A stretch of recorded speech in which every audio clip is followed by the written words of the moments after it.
What is going on, diehards, degenerates, and gamblers? Welcome to the undefeated post-weigh-in show for UFC 285, the best betting show of the week. I'm supposed to not curse for the couple minutes at the beginning of the YouTube shows, so I'm just going to bleep out the MFer. How is everybody doing this evening? I apologize for being just a tad bit late. Had to go get some Mongolian barbecue with the wife and kid. So chomped on my dinner while I watched the weigh-ins, and I am ready to go. I got all the info for you, whether you watched the weigh-ins before or whether you're waiting for me to tell you how they went.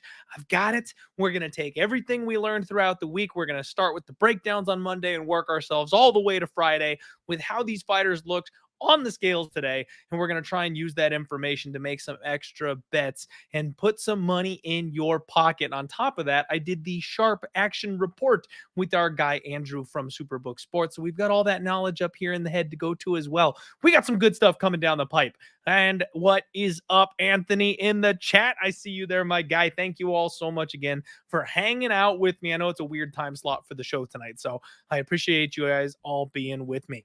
First fight of the night, we've got Loik Radzhabov taking on Esteban Ribex. We've got Radzhabov coming in at 155.5. Esteban made 156. Loik stepped a little gingerly on the scale. I'm not going to lie. I was watching closely because this is a big, thick dude, and he's coming in here on short notice. I wasn't sure, how he would do making the weight. I wasn't sure if maybe he'd slip up or have a problem. He was walking a little carefully, but besides that, he looked okay. Gave a big solid flex, looked jacked up on the scale. Like, he looked good to go. I'm not really worried about Loik based on what I saw today. Esteban, no problem at all. He's a bit of a softer type, but he's also bigger. These guys face off. Big size advantage for Esteban. And we knew that coming in. Just based off the numbers, we knew he was going to be a little bit bigger coming in. I don't like a bet on this first fight of the night. I really don't. I lean to Loik Radzhabov, but he's a minus 250. I don't want to lay that kind of chalk in this spot just because he's coming in on short notice and because he's fighting a kid that's got serious pop in his hands. Loik has been super tough, super durable. He's been able to hang in there and fights with much higher level competition before. So I'm not necessarily sure that Esteban is the new biggest power puncher we've ever seen and is going to be able to clip him and put him down. But a short notice, maybe he tires out more than normal. He's taking on a big kid. I don't know. This one kind of has, it just smells a little funny to me. It just smells a little off. I don't want to touch it. There's too many questions. I don't know enough about Esteban. Loik's been gone for 2-3 years. So yeah, I'm passing. I'm going to pick Loik to go ahead and get the win. I wouldn't be surprised if he does outlast Esteban and maybe get some kind of a late finish or something like that. But I also wouldn't be shocked if he's hanging on by a thread because of his gas tank and works his way to a decision, uses that wrestling, the cage control, that veteran savvy to work his way there. And frankly, if Esteban nukes him early, I wouldn't be surprised by that all that much either because of him coming in on short notice the way he is. The second fight of the night, Farid Basharat taking on Damon Blackshear. Both guys made 136 pounds today. Farid, no issues whatsoever. This kid is in great shape. You can smell the confidence coming off of him, a lot like his brother Javid. Now, Damon Blackshear, this guy is jacked. He looked in fantastic shape today. Gave a big flex on the scales. And when they faced off, Damon Blackshear was feisty, and I mean feisty. Like, he was talking trash. He kind of got up in his face a little bit. Farid, just kind of laughed it off. Super confident in this spot still. But I did notice that Damon Blackshear is actually a little bit larger than Farid, basically everywhere. I mean, he's taller, he's broader, he's got more muscle on him. And for a grappler, that's something you always love to see. Like, this guy's going to look to take this fight to the ground. He's going to want to use that jiu-jitsu game. I see a lot of people who I respect taking the stab on Damon Blackshear. And this is would be the Dana White's Contender Series fade spot, folks. You've got Farid Basharat coming in as a minus 450 favorite, making your UFC debut at minus 450. Dear God, like his brother wasn't even that high of a favorite in his UFC debut. So that name carries some weight coming into this fight. And because Damon kind of disappointed in his UFC debut, I think that's kind of what's driving this a little bit. I am picking Farid to go ahead and get a win here in this first fight. Wouldn't be surprised if he outworks Damon, maybe wears him out, finishes him in the third. But that's very much going off the narrative that we all saw in that first fight with Damon Blackshear in his last fight. He took that fight on short notice. Maybe he looks a whole lot better coming into this. And frankly, maybe Farid just is not as good as we're giving him credit for because we haven't seen him compete at this level. So lots of questions. If you want to take a live stab, if you want to take a stab on this live dog here, I wouldn't be at all upset at that kind of a shot. And you know what? Frankly, though, you've got Damon Blackshear by sub at 12-1. Like, that's his path to victory. I talked about that with my guy Andrew at the Sharp Action Report. If you're getting a submission specialist who's already an underdog, and really the only way you can effectively see them winning the fight is by sub, and that number is 12-1, like that seems like a no-brainer to me if you like the Damon side to take that gigantic number. The chat is filling in. You'll love to see it. Rocco Rogers, what's going on? We've got John saying the guy Esteban was training for Tough and they pulled him. Interesting note. I didn't know he was going on The Ultimate Fighter. D in the house. What's up, my guy? We have got Joe. We got Glenn, Bot, George, Duncan, and my guy, I'm Just Drew. Good luck to you as well, my friend, this weekend. I hope you're doing well. It's been a minute since I've seen that name. All right. Next up, we're talking Jessica Penne, Tabitha Richie. Penne 116. We know she's a little bigger for the division. She needed that extra, full pound. Tabitha Richie took the extra half pound, 115.5. I got to be honest with you guys. Jessica Penne, her mouth was hanging wide open on the scales. And I know people say I look far too much into this stuff, but I do. And it's what I do. Jessica Penne looked like she had a rough weight cut. I'll be completely honest with you. Her mouth was kind of hanging open when she was up there, which they're all exhausted. They're always exhausted coming into weigh-ins. You got to expect that, but that's kind of like next level. You can't even keep your mouth shut. She also was like blinking a lot at the light, which that sensitivity to the light always is kind of a red flag as far as the cut being worse than it normally would be. She looked all right once she got moving around and stuff like that, but she's 40 years old. She's been doing this a long time. You got to wonder at a certain point, that's really got to wear down on the body. Tabitha Richie, this girl is thick. She is well muscled, looked fantastic. She's already got nice bone structure in her face, but when she does the weight cuts, her cheekbones are popping out. She looked okay. She just looked exhausted, which again, frankly, you've got to expect that coming in. And with the amount of muscle she carries on her frame, you got to think that's probably a pretty rough cut for Tabitha Richie in general anyway. When they face off, I mean, Richie looks extremely confident. Obviously, Penne's got the height and reach advantage here in this spot, but Richie looks like she's licking her chops on this one. I was listening to her interview coming into this one, and Tabitha Richie is like straight up saying this is going to be a short fight. She thinks that she's going to just straight up run through Jessica Penne, and I'm kind of starting to believe her, guys. Like, I don't know what it is. I predicted Tabitha Richie by decision, and maybe that's still likely how this goes because we all know Jessica Penne is a tough old lady. But I kind of have this weird feeling that Tabitha Richie TKOs her. I mean, we have seen Penne knocked out a couple of times. Like I mentioned, she's over the hill of 40 now at this point. And Richie is 28 years old. Like, she's just going to be getting better.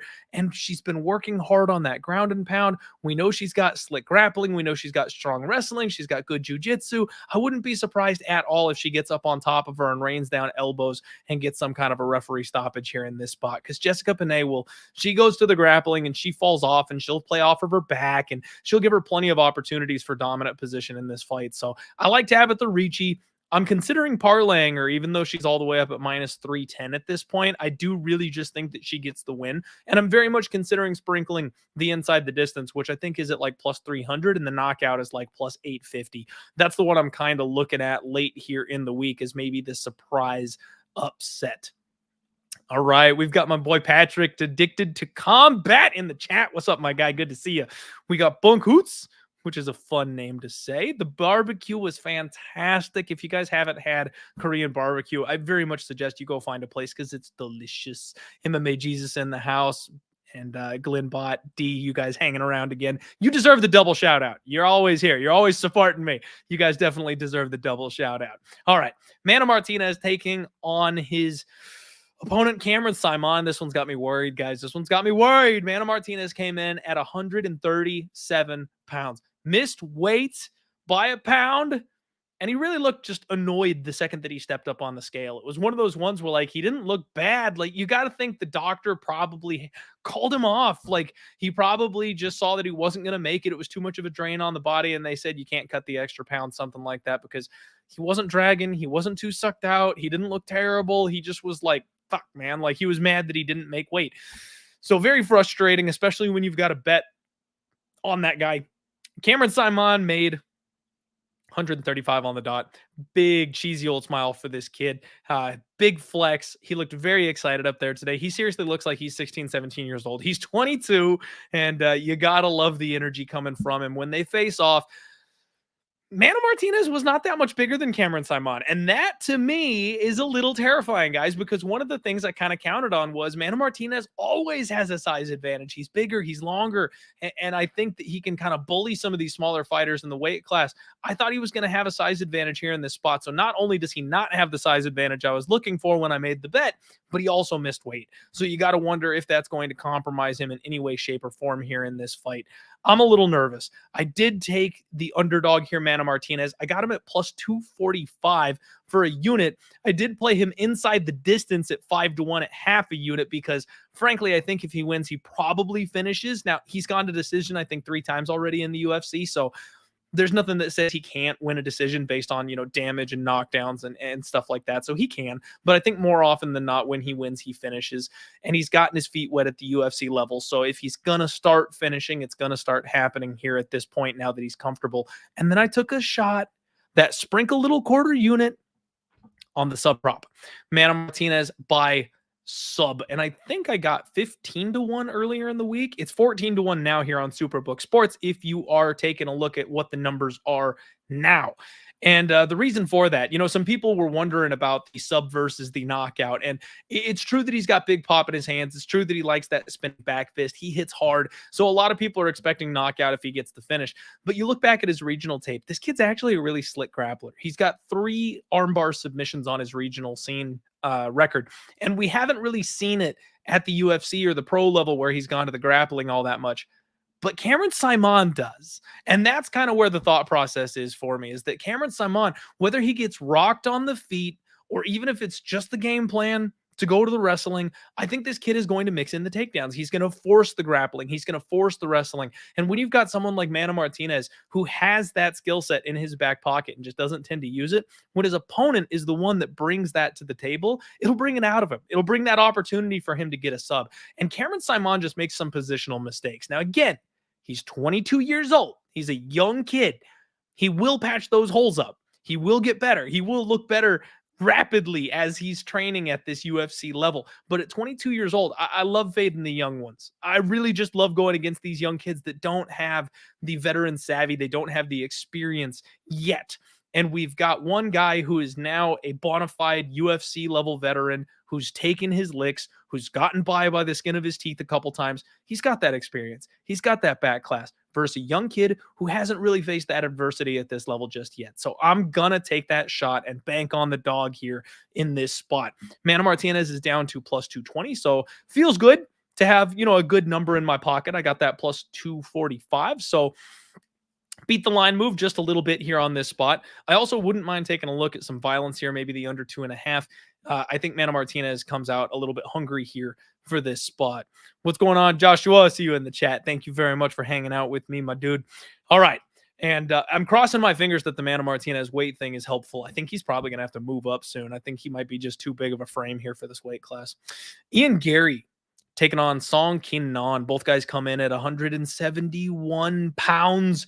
We've got Ian Gary, who just basically jogged onto the scale today. He's tall, he's lanky, no problems whatsoever. Song Kin-non looking stoic up there on the scales today. His face is sucked out. This is a big, thick dude. Height advantage goes to Ian Gary. Both these guys looked extremely locked in. I mean, I'm not going against Ian Gary at minus 750. This is one of those spots where you kind of got to pick your poison if you're going to look for a way to play him. I really wouldn't be surprised if he gets the knockout because he's a slick operator on the feet, taking on somebody who kind of bites down and overswings on his punches. But I actually think that Ian Gary is going to take his time in this spot. Whether he goes to the grappling or whether he just tries to, fade the power of Song Kanon, I think that this is a fight that's going to get extended. I was tempted on that over 1.5 at minus 120. It seems like a perfect opportunity for Ian Gary to kind of stretch this one out, drag it late where he's going to be fresher. He's going to feel like he's got his opponent's timing down in the distance, and then he can really go to work after that point. Now, both these guys can finish early, so it's dangerous to take that over 1.5, obviously, but that's the way I would lean. I was tempted on the Ian Gary sub prop. I've talked about it a couple times. His grappling skills are very underrated. We just never see him go to the grappling.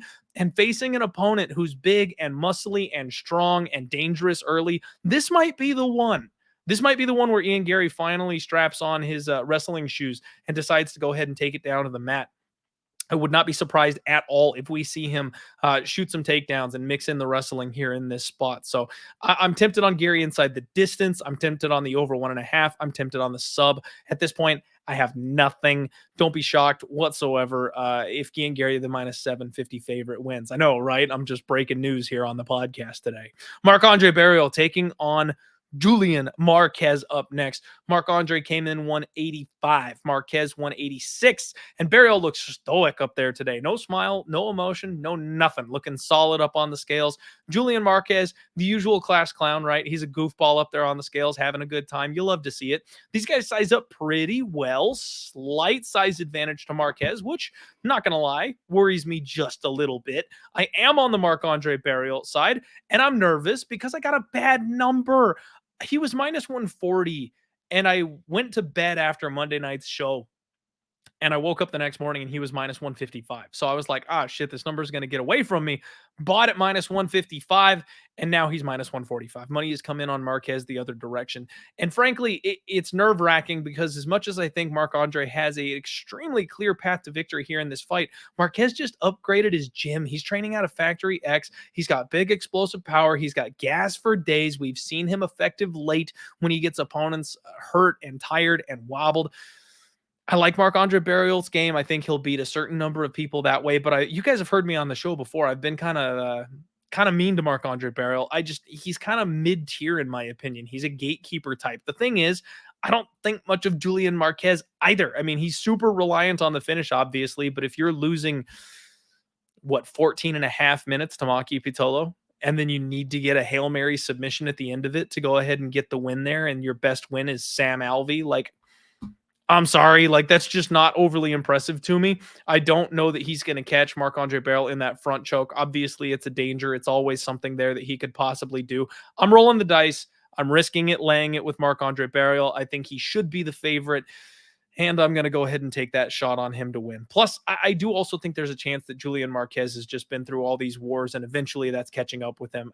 Gregory Rodriguez has massive power. You can't really fault the guy for getting knocked out in that spot, but it looked like it came a little too easy for me for a guy that we think of as durable. So I am a little bit worried about the chink in the armor there also for Gregory Rodriguez. So I'm team MAB here for this spot, but I'm not overly comfortable with it. I'll tell you that much.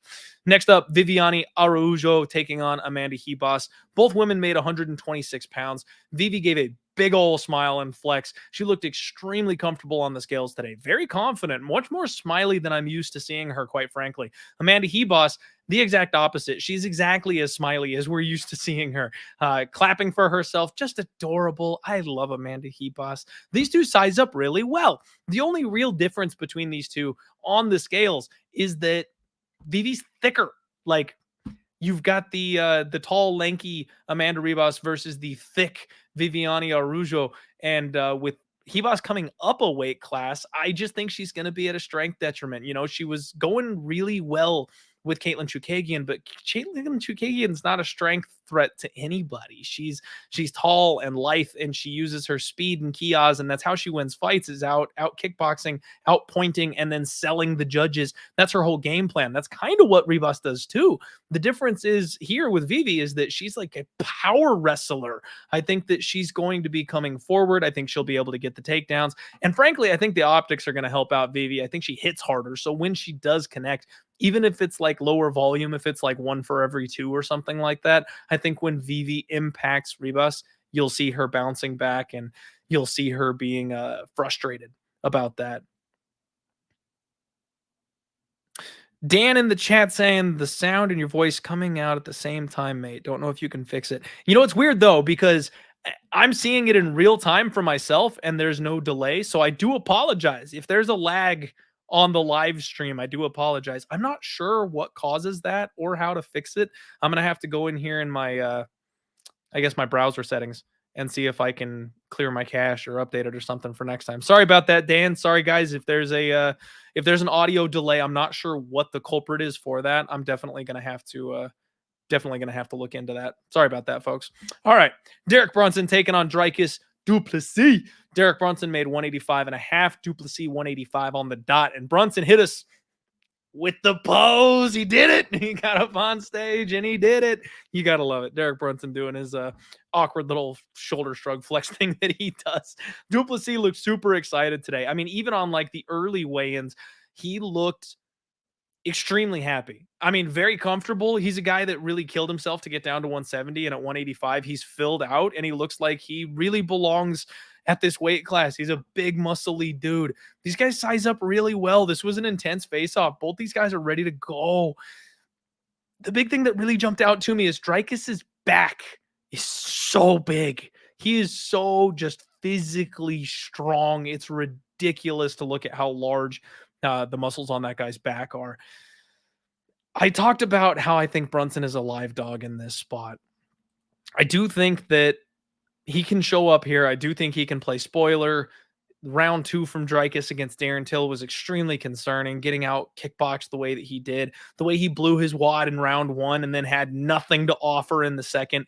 But you know what? He always recovers. Even though he blows his wad, he comes back and he gets that second wind and he's always dangerous. He's got that awkward power where he can generate it in short distances. And it's just, that's the kind of fighter I think finishes someone like Derek Brunson. Because if Derek slows down, if Derek gets tired, if Derek gets rocked, he just becomes a shell of himself almost immediately. Now, in his last fight, we did see that he was almost able to get Jared Cannonier out of there with a rear naked choke in the first round. Derek Brunson can absolutely win this fight. And you know what? 2 years ago, he's probably a pick'em or a favorite in this spot. But we've got 40-year-old Derek Brunson who said the R word, man. Now, he kind of walked the retirement talk back in his last fight. Leading up to this fight in his interviews and stuff like that, he kind of walked back the retirement talk. But frankly, I don't buy it. He's 40 years old and he just got flatlined. And now he's coming back against another absolute killer who is 18-2. And you know, the UFC is really looking to get behind a guy that has power that he carries late into fights with opportunistic submissions when his opponents, you know, go for takedowns and stuff like that.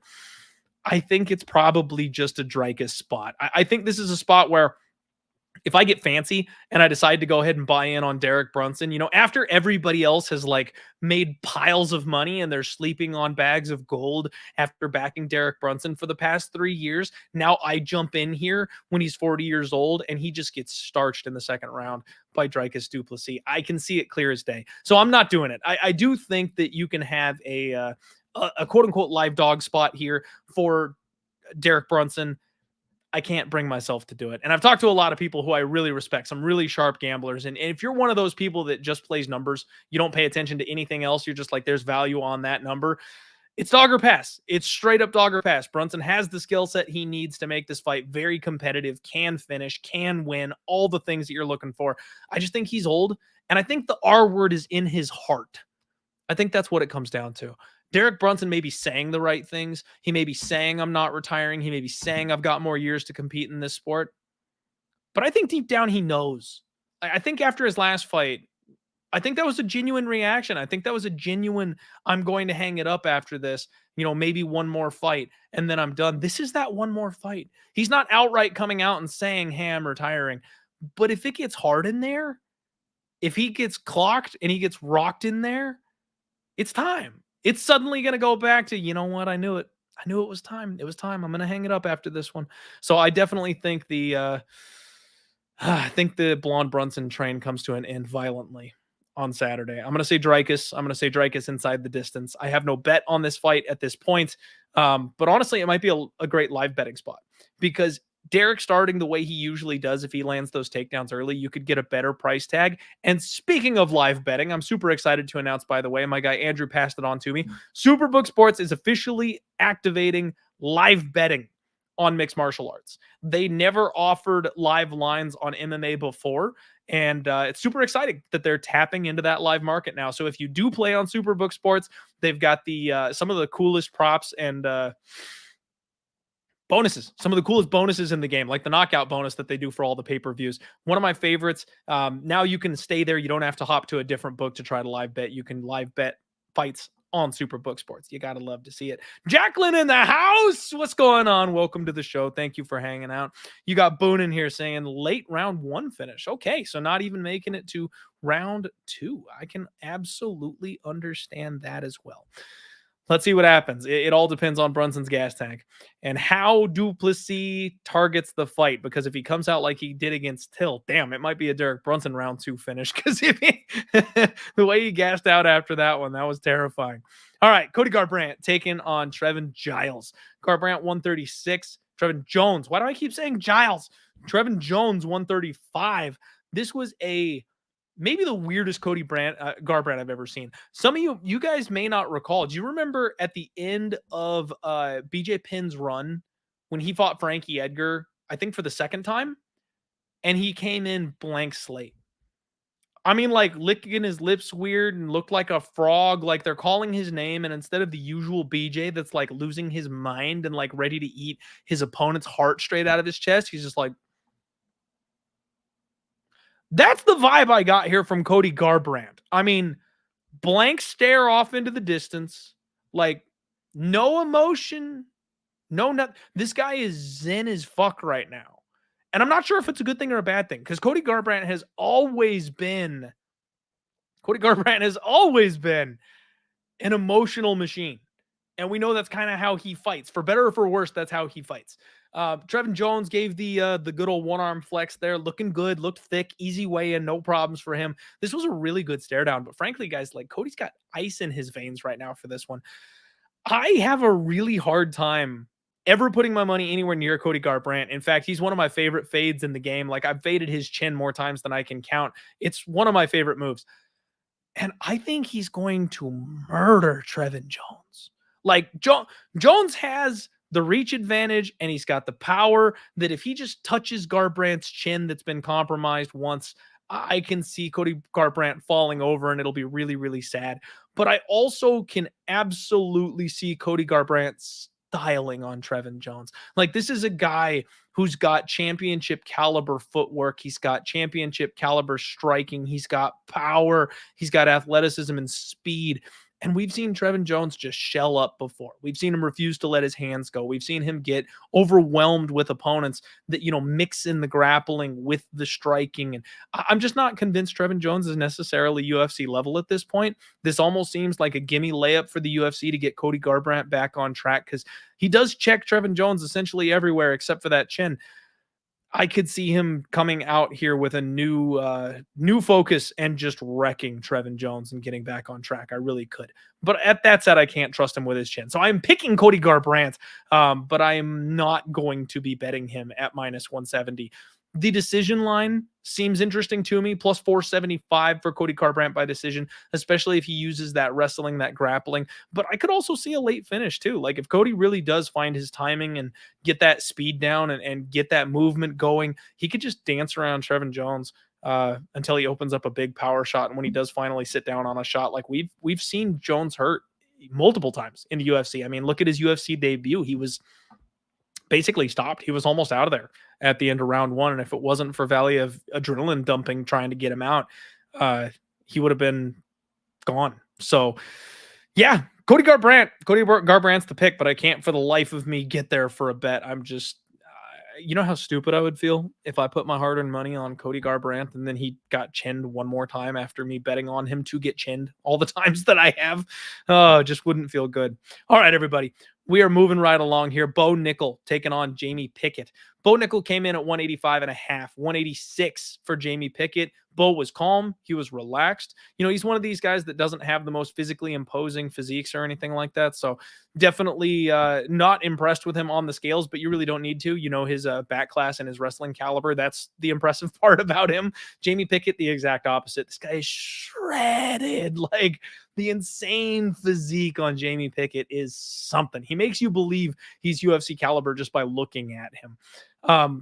Good face-off. Jamie's slightly larger.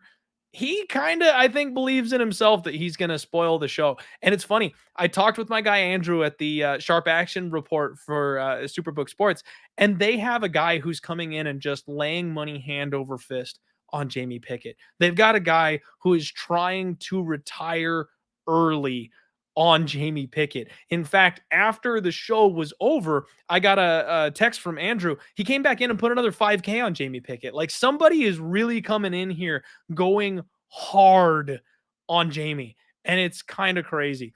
I can understand from, you know, the standpoint of this is a fist fight and you're giving me 12-1 on a warm body. Like, Bo Nickal has 3 fights, folks. Three.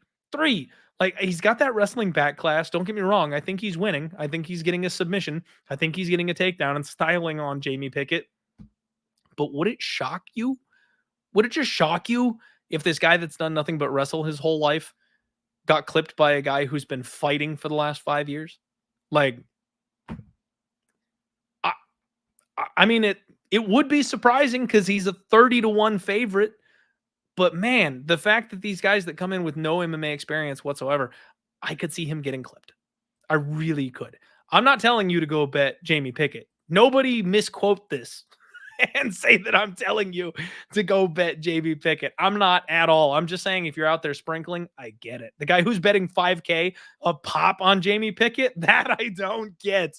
I don't understand that at all. Now, you know, I would be looking at these props and it's like Jamie Pickett by knockout is 17-1. Well, you're already getting 12-1 on the money line. There's basically no point if you're betting Jamie Pickett. Don't bother with the props. Bo Nickal, though, if you want to go contrarian, you know, you'd go like Bo Nickal by decision or the over 1.5 at plus 260. That's a decent way you could look at it to get a plus number going against the grain. But I think it really is Bo Nickal by sub. You know, there's other books out there, and I hate to say it because my whole point here, the show is sponsored by Superbook Sports. I'm supposed to do everything I can to make Superbook Sports look attractive to you and bring you in. And if you're going to play anywhere, you might as well play here. Folks, they got Bo Nickal's sub prop at minus 200. What the?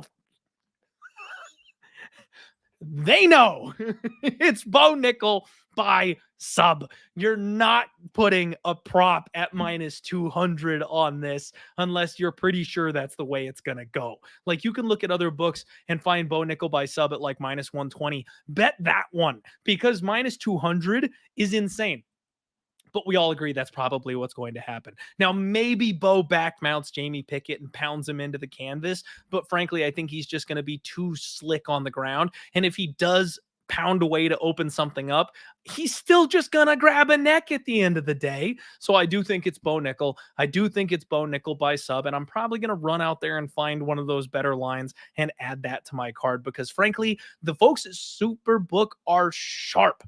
And if the sub is minus 200, that's how they think this fight is going. So if they agree and I agree and all my friends agree, we're going Bo Nickal sub. All right.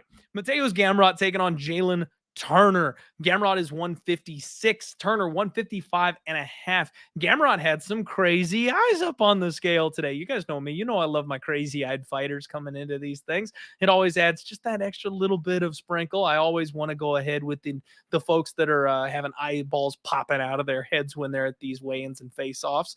Now, Turner, though, quick on and off the scale, no problem for him, even though he's crazy tall and just shredded, like absolutely looks like one of those, bodies magazines where it's just the muscles. They tear all the skin off. That's what Jalin Turner looks like. He is shredded down to every single fiber. You can see everything. Intense stare down between these two. This was a great face off, man. Turner is a full head taller than Mateusz Gamrot, and I still have not gotten to the window on Jalin Turner. I want to bet him so bad. I want to bet him so badly. Now, they did tell me one of the sharper bettors that they work with has come in and bet Jalin Turner. So there is some sharp action on the Turner side. He's plus 195, but it's basically hand over fist money on the Mateusz Gamrot side, which is interesting to me. I'm kind of surprised that the general public is just laying it with short notice Gamrot here. I get it. I understand that Gamrot is going to go to the wrestling in this spot. I know he's tough. I know he knows how to chain grapple, and that's been something we've seen Jalin Turner struggle with in the past. But both these guys have been hurt and rocked and wobbled before, and Jalin Turner is a young, improving fighter. He's been working on that part of his game, and with Gamrot coming in on short notice, you just don't know if he makes a mistake. You know what I mean? He's training for a guy who's 6'12", which would be 7 feet tall. For anybody counting. If he catches him with a knee coming in, if it's just those quick little like uppercutty hooks when he comes in, but don't count out the fact that Gamrot also has some sneaky, dirty power in his hands. Like Gamrot's KO'd a couple people. Gamrot's submitted a couple of people. Like there could absolutely be a finish in this fight. I would be tempted on the under 2.5.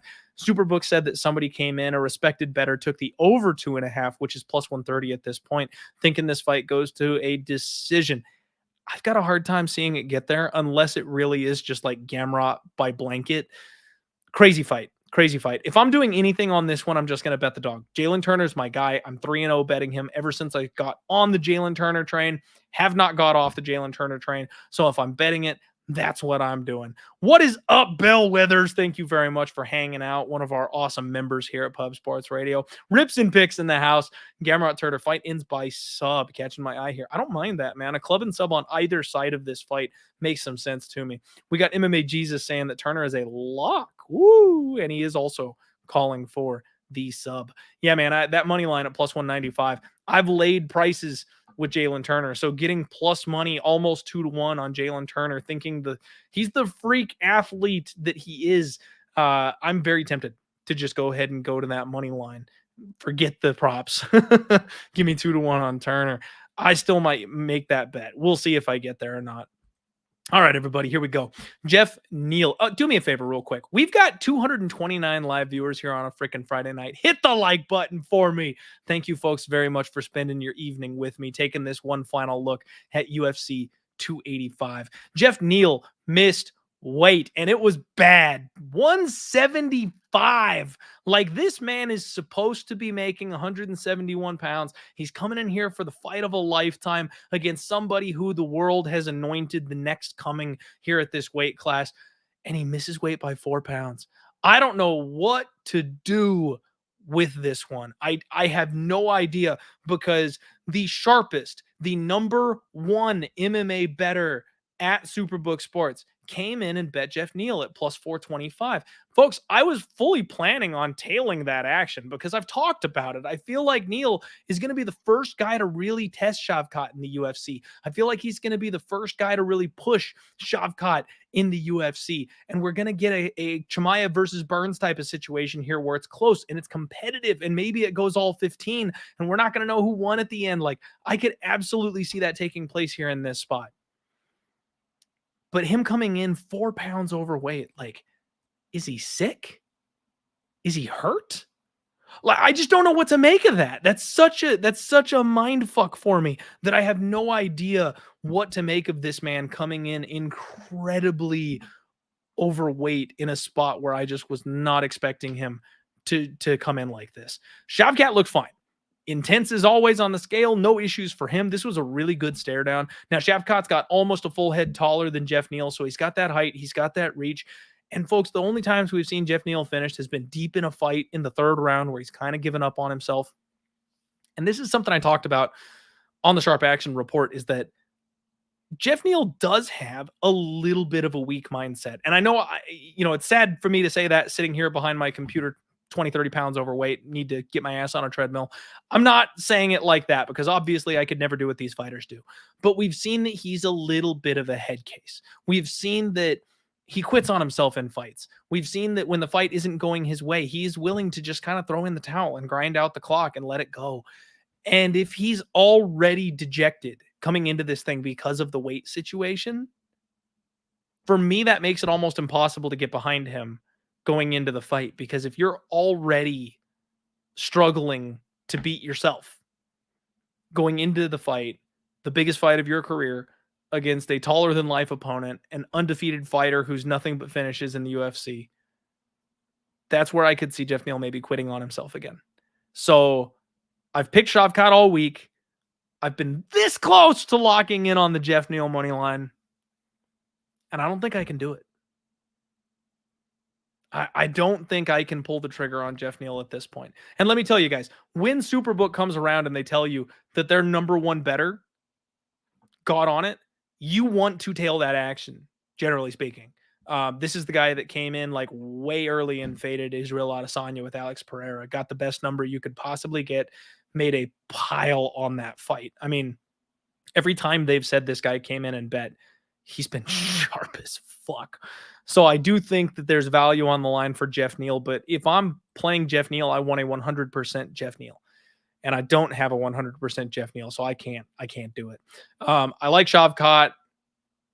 I can't get minus 500 on him. Like, if you parlay him, good luck, because you could be clinching that butt come second or third round if Geoff Neal is having a good fight. This one could be a good live betting opportunity. You know, if you can see Geoff quitting on himself, but the fight is close, maybe you get a shorter line on Shavkat. And on the other side of this thing, if Geoff Neal is not quitting on himself and he looks fresh as a daisy in there, you can jump in at like 3-1 or 250 or something like that. Yeah, you miss some of the number, but you know he's at least in the fight at that point. That may be the way to approach this one.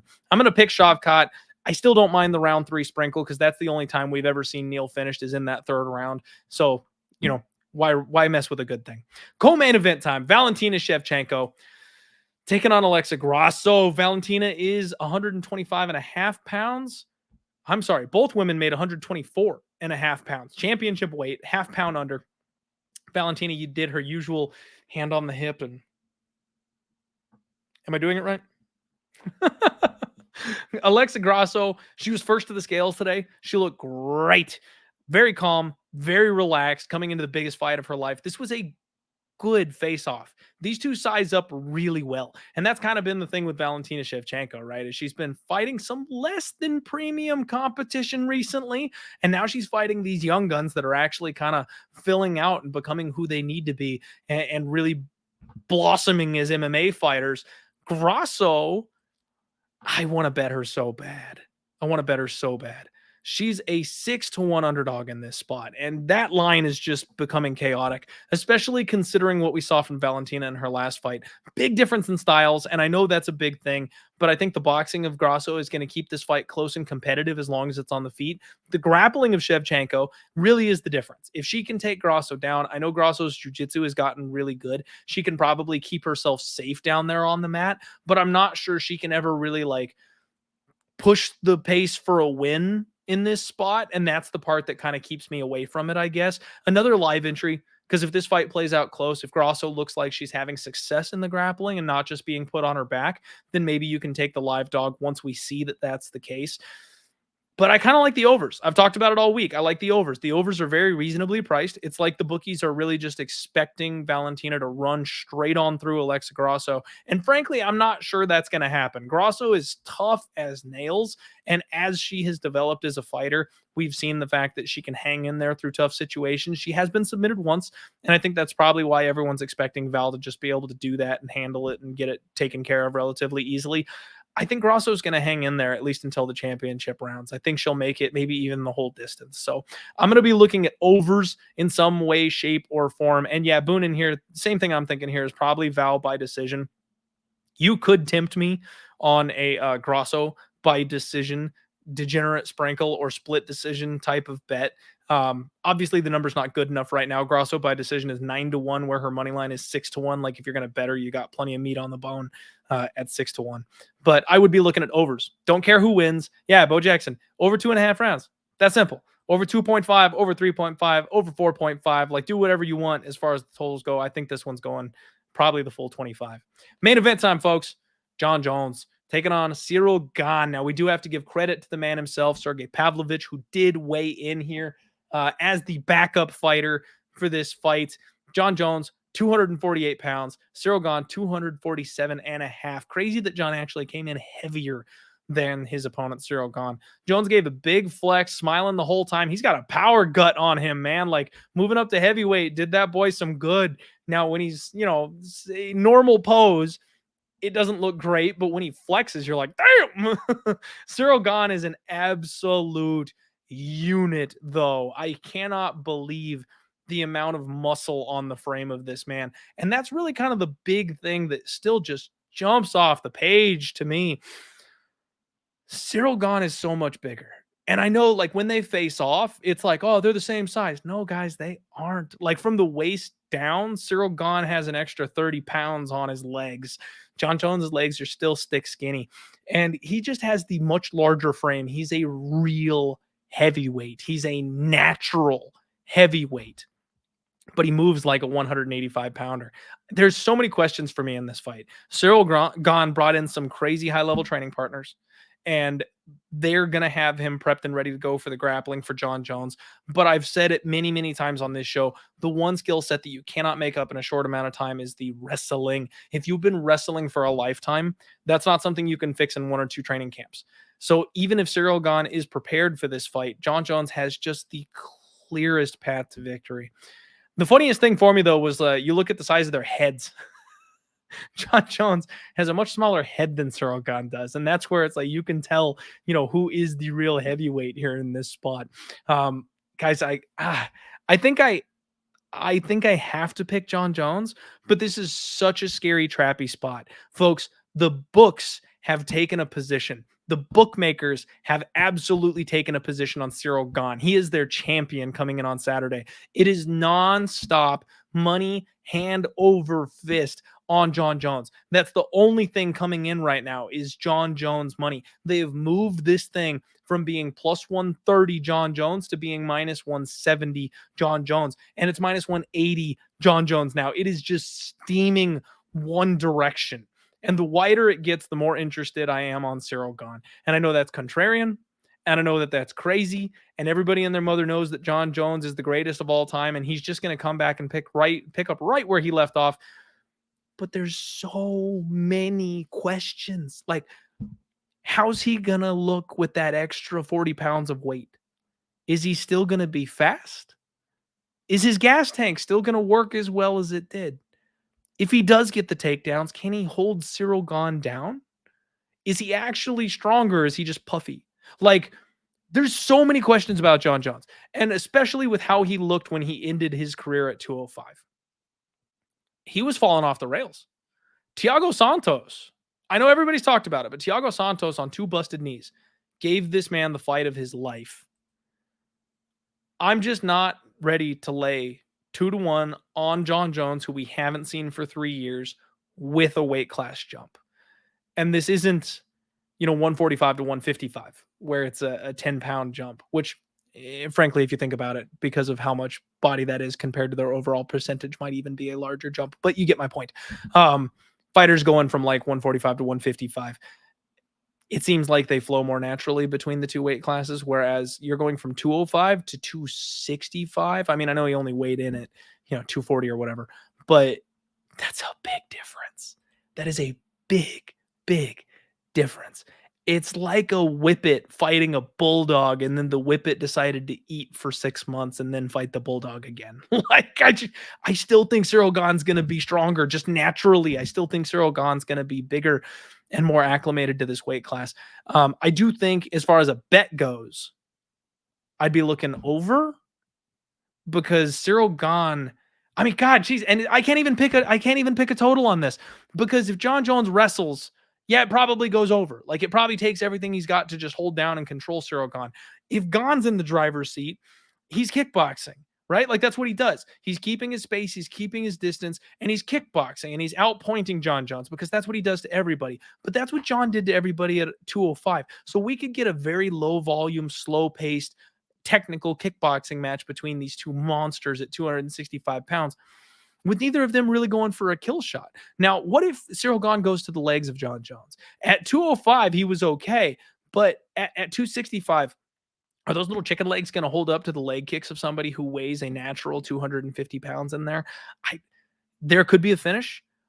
Jon Jones could style on this man coming back after a layoff. He could smoke him on the ground and choke him out like he did to Lyoto Machida. Ciryl Gane could hit him with a big elbow, and he could absolutely just be the bigger, stronger, more physical human being in there and wreck the tiny little head of Jon Jones for trying to come up the extra weight. Like, you're not getting my money. You're not getting my money.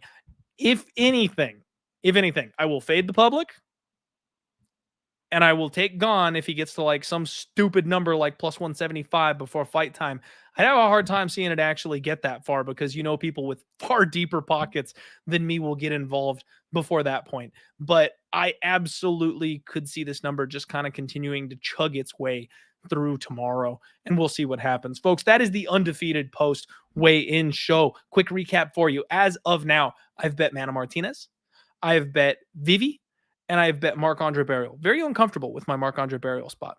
I think I'm going to bet, in some way, shape, or form, Tabitha Richie. I kind of like Fareed, but I don't think I can get to the minus 450 price tag. Ian Gary, maybe inside the distance or sub. I might. Ooh, Viviane Araújo just popped down to minus 105. You love to see that. All right. When the line moves just ever so slightly right before fight time, my direction always makes me feel good about it.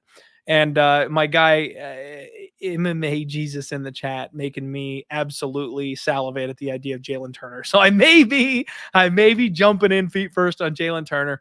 I might join the horde of Duplessis inside the distance bettors potentially.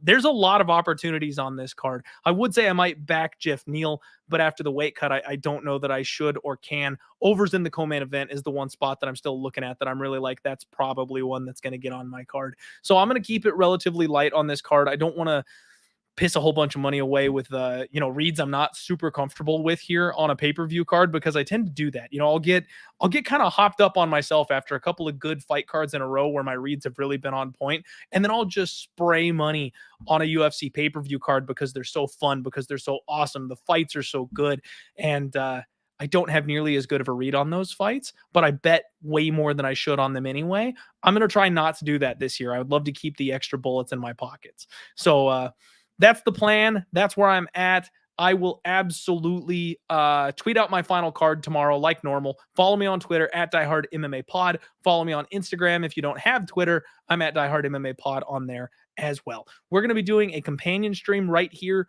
on Pub Sports Radio as well. If you want to do like a bet along live betting, watch the fights with the personalities here. I personally won't be able to make this one, unfortunately, so I'll be with you guys on Twitter. But any love and support we could get, hey, you know what? Even if you just pop in for a minute and hit the like button or share a comment or something like that, or if you guys want to, go to the Pub Sports Radio YouTube page, find the scheduled live stream for tomorrow, and just add a comment or a thumbs up right now. That'd be awesome and very helpful for us. We would love you forever. The one thing I do want to tell you guys about is the No House Advantage promo going on right now. If you guys know Prize Picks, No House Advantage is kind of the same thing. I know they hate that I describe them that way because they want to be their own company or whatever, but there's certain states where Prize Picks isn't active and No House Advantage is. And frankly, if they're available in both states, it gives you an extra option as far as betting goes. So if you like fantasy betting, check out No House Advantage. Use my promo code for a $100 deposit match. And that's it. That's all I got for you. Good luck on all your degenerate action, folks. If you need the link to No House Advantage, I've put it up on my Twitter and my Instagram, so you can find it on social media. Oh, they have a free square. It's like Prize Picks, and they're giving you a free square on Jon Jones over a half significant strike. So as long as Jon Jones lands one single significant strike in his fight, you get that free square on No House Advantage. So take advantage of that opportunity tomorrow using my code, please. All right, everybody. Have a wonderful night. I will see you all tomorrow online for this awesome, awesome card. I can't wait. I love you all. I love you all. Mwah, mwah, mwah, mwah. You guys fucking rock. Let's roll.